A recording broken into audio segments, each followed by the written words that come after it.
গোয়াইনঘাটে বন্যার্ত এলাকা পরিদর্শন ও ত্রাণ বিতরণ করেছেন সিলেটের জেলা প্রশাসক শেখ রাসেল হাসান। ৩০ মে বৃহস্পতিবার নৌকাযোগে বন্যা দুর্গত এলাকা পরিদর্শন করেন তিনি। এ সময় তিনি প্রধানমন্ত্রীর পক্ষ থেকে বন্যা দুর্গত ও পানিবন্দী পরিবারের মাঝে মানবিক সহায়তা হিসেবে খাদ্য সামগ্রী বিতরণ করেন। উপজেলা প্রশাসন সূত্রে জানা গেছে, উপজেলার ৭০% এলাকা বন্যার পানিতে প্লাবিত হয়।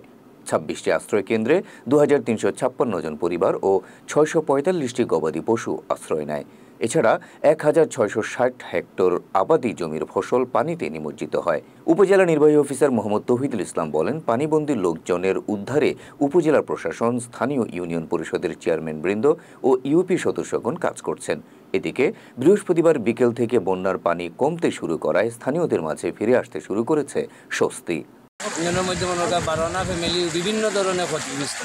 ঠিক আছে নি, আমার 4 নম্বর ওয়ার্ডে মনোরকা আশ্রয় কেন্দ্র একটা গুচ্ছগ্রাম একটা আছে, এগুলো সকালে প্লাবিত হয়েছে, সারা মানুষই আপনার আশ্রয় কেন্দ্র দিচ্ছে।